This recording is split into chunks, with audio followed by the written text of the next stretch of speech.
On Chanukah, kids usually come home with the menorah that they made in school or in the kindergarten, and they want to light it. Do we allow them to light this menorah, or we tell them that it's not for them to light? The reason it's a question is actually more for Sephardim than Ashkenazim. The reason for that is the Ashkenazim can light many menorot around the house, as that is their minhag, that each person in the house lights the menorah except the ladies of the house. They all light by the window. You see that you'll notice when you walk by, if you see few menorot, you'll know how many people are in that house. But according to Sephardim, they light only one menorah by the window or wherever the place is, and then they yotze with that menorah, ner ish uveito. So when we tell the kids to light their menorah, we found that that idea of lighting more than one menorah is actually with that being ruined. The reason for that is because the Tosfot explains that when you light more than one menorah, it ruins the idea of showing how many days of the Nes are already passed. Let's say we're holding by the 4th day of the Nes. So you're lighting 4 candles by the window, and everybody sees it's the 4th day of the Nes. The Nes lasted already 4 days. But when you have few menorot by the windows, you're not going to know what day it is, because you see a lot of candles by the window. So Tosfot says that mehadrin mina mehadrin, the best tidur, is actually to do one menorah, and with that you're showing what day it is.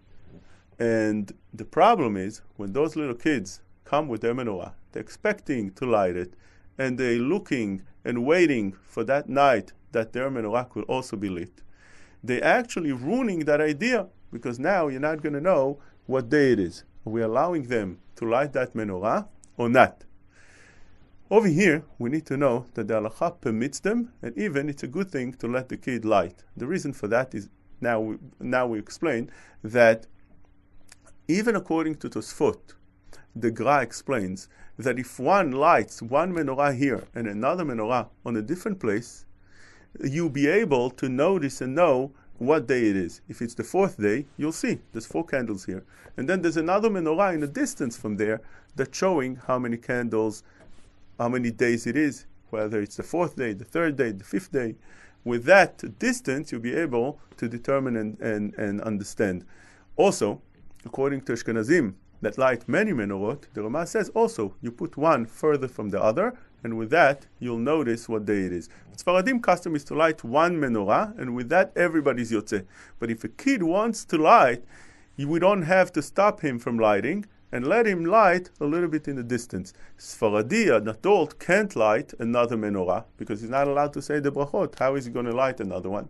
But this little kid that wants to light without the brachot somewhere else, we can let him, and with that he'll be happy, and he'll have good memories about Chanukah. Otherwise, you make him upset, and he's not going to have good memories about Chanukah. Chanukah, the most important thing, is the chinuch of the kids. You were trying to tell them and teach them what happened in Chanukah. So of course we want to make sure that they anticipate in that lighting of the Nerot, and let them light their own Nerot. As long as it's further, that's fine. This is how the Or Letzionis Posek actually says another idea, interesting idea, that whatever halakha is for, let's say, Sephardi, and let's say strict about that halakha, but Ashkenazi would be lenient about that halakha, so we can't let a kid be strict more than the Ashkenazim.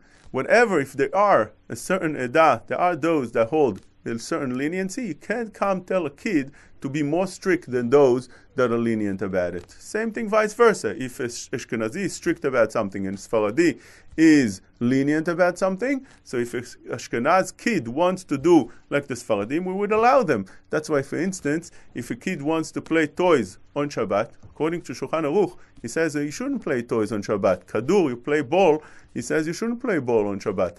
The Rema allows it. So therefore we let little kids play with balls and other toys, because they don't need to be more strict than what the Rema says.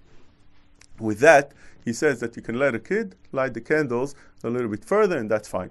But when they come to light the candles many times, they're happy with just the farthest candles, but they want to light a little bit participate in lighting the Nerot.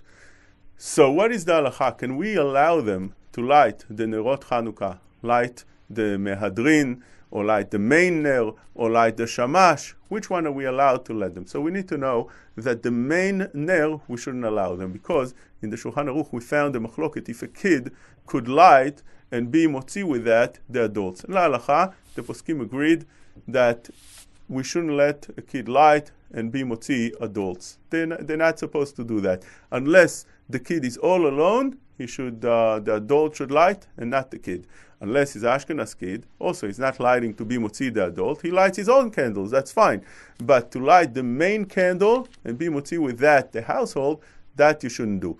But can we let them light the Nerot Hidur? Let's say it's a fourth day again. So the first one the father would light, and then there's 3 other candles. You have 3 kids. You let them each one light 1 candle. Can we do that? That we found the machloket Shulchan Aruch in that halacha, the Ben Ish Chai and Chacham Ovadia. Ben Ish Chai, and it's not the only one, the Or Letzion and other poskim as well, bring down that the Nerot of the Hidur, actually, you're not allowed to let a kid light at all. The reason for that is because we view the Nerot Hidur as part of the mitzvah. It is there for a reason. It's not just there for an extra thing. It's there, we look at it as the Ikar mitzvah as well, the Or Letzion explains. If it's the 4th day, we're lighting 4 candles, that becomes like the Ikar Adin now, that we do that. That's why the minhag is to light like that, and it shouldn't be changed. And therefore, all these 4 candles are being considered as something that one has to do with an adult, and not, it's like Nerot Chiyuv. It's considered an obligation amount of 4 days, although Meikar Adin, it was just an extra Hidur, but now that people do that on regular basis, they light according to the days, it becomes like an obligation to light this amount of candles, and since it looks like an obligation, we're not allowed to let a kid do that. This is how the Or Letzion explained, and this is how the Ben Ish Chai ruled. But when we take a look at Chacham Ovadia says no. Nerot Hidur, and even on the main candle, we have a machloket in the Shulchan Aruch, if a kid could light to be motzi the father, to be motzi the household, and on that we machmir.